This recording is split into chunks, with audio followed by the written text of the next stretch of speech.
Halo, nama saya Putri Tauruk, saya dari kelas 11 1. Topik yang kita bahas pada kali ini yaitu perdagangan internasional, di mana di perdagangan internasional terdapat Pengertian, faktor, dan manfaat perdagangan internasional, teori perdagangan internasional, kebijakan perdagangan internasional, alat pembayaran perdagangan internasional, dan sistem pembayaran perdagangan internasional. Nah, sekarang kita masuk dalam pengertian perdagangan internasional. Perdagangan internasional adalah kegiatan pertukaran barang dan jasa antar dua negara atau lebih. Dalam perdagangan internasional, kita mengenal istilah ekspor dan impor. Nah, sekarang kita akan membahas tentang manfaat perdagangan internasional. Seperti yang kita ketahui, banyak sekali manfaat dari perdagangan internasional. Negara kita tidak bisa mendapat devisa jika tidak mengekspor hasil-hasil tambang dan komoditas lainnya. Kesempatan kerja juga semakin meningkat dengan adanya perdagangan internasional. Berikut ini adalah manfaat perdagangan internasional. Yang pertama, meningkatkan devisa negara. Yang kedua, tercukupinya kebutuhan barang yang tidak dapat diproduksi di dalam negeri. Yang ketiga, terbukanya komunikasi antar negara. Yang keempat, mempercepat alih teknologi. faktor pendorong perdagangan internasional. Perdagangan internasional dapat terjadi karena beberapa faktor, antara lain adanya perbedaan sumber daya dan iklim, perbedaan ongkos produksi, perbedaan kualitas sumber daya, dan adanya perbedaan selera. Sedangkan faktor penghambat perdagangan internasional, ada beberapa faktor yang dapat menjadi hambatan dalam melakukan perdagangan internasional.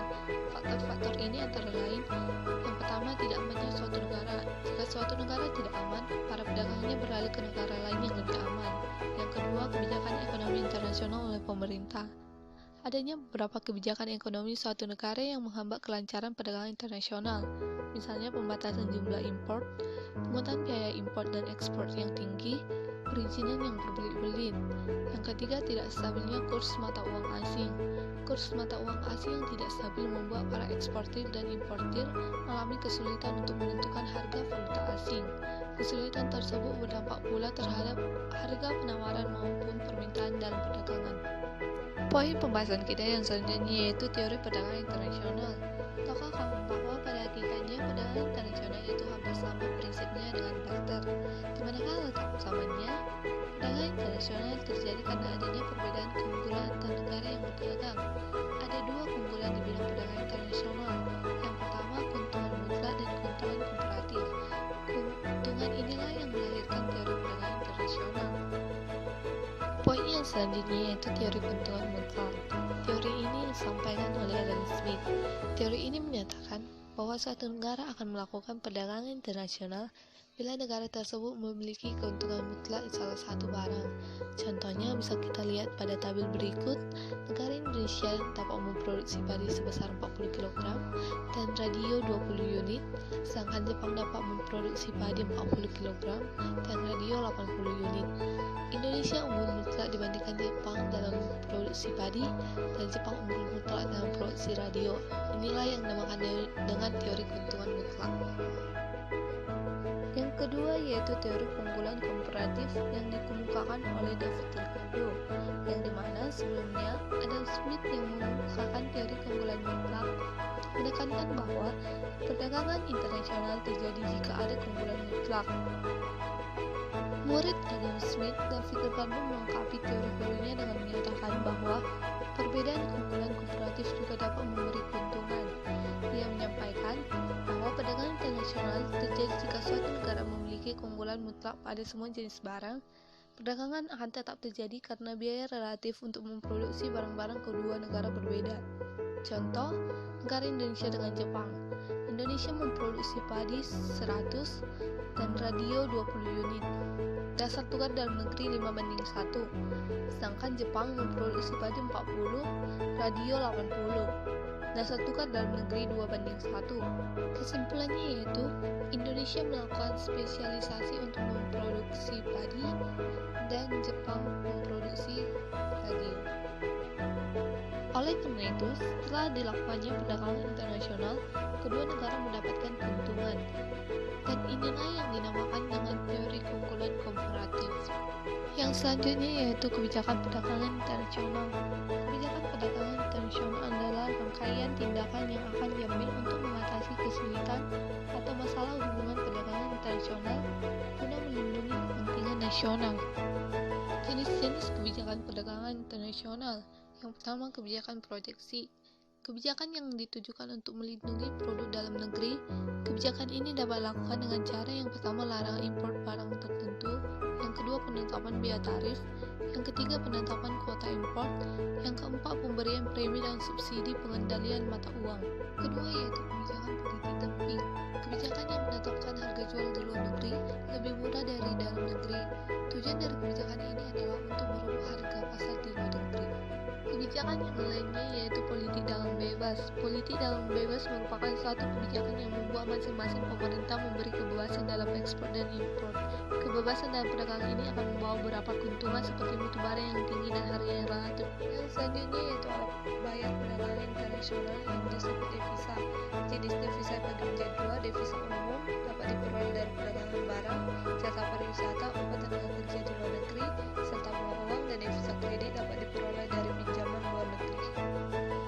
Sedangkan sistem pembayaran perdagangan internasional dapat dilakukan dengan kontan atau tunai, telegraphic transfer, wesel, letter of credit, kompensasi pribadi, konsinyasi, dan open account. Topik yang selanjutnya yaitu sistem kurs. Sistem kurs adalah perbandingan nilai mata uang dalam negeri terhadap mata uang asing.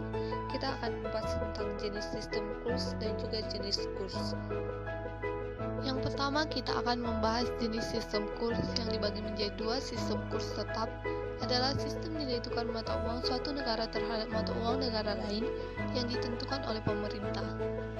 Yang kedua yaitu sistem kurs mengambang adalah perbandingan nilai kurs mata uang dalam negeri terhadap mata uang asing yang ditentukan oleh kekuatan permintaan dan penawaran, yang dimana dibagi atas dua jenis yaitu pertama, clean float exchange rate, yaitu nilai kurs yang murni ditentukan oleh kekuatan pasar. Kurs naik disebut apresiasi, kurs turun disebut depresiasi.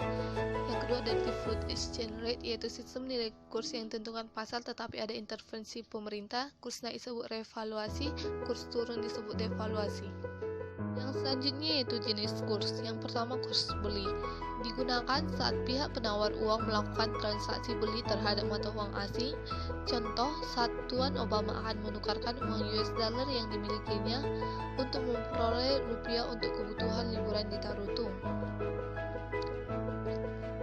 Yang kedua yaitu kurs jual, digunakan saat pihak penawar uang melakukan transaksi jual mata uang asing terhadap mata uang dalam negeri. Contoh, saat Tuan Stefan akan menukarkan uang rupiah yang dimiliki untuk memperoleh US dollar untuk kebutuhan kuliah anaknya di New York. Yang ketiga yaitu kurs tengah.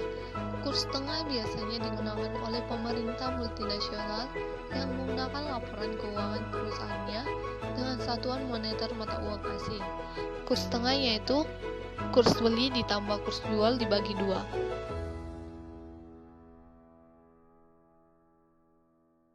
Setelah kita membahas jenis kurs, kita akan membahas neraca pembayaran, yang dimana neraca pembayaran adalah suatu ikhtisar yang disusun secara sistematis yang membuat transaksi pembayaran ekonomi internasional antara penduduk suatu negara dengan negara lain, yang dimana neraca pembayaran dihitung dalam satu tahun. Yang selanjutnya yaitu kita akan belajar dari sisi neraca. Yang pertama, sisi kredit adalah suatu transaksi yang menyebabkan terjadinya penerimaan dari penduduk negara lain seperti ekspor barang dan jasa, penerimaan bunga deposito dari luar negeri, dan lain-lain. Yang kedua yaitu sisi debit adalah suatu transaksi yang menyebabkan terjadinya pembayaran kepada penduduk luar negeri seperti impor barang dan pembayaran hutang.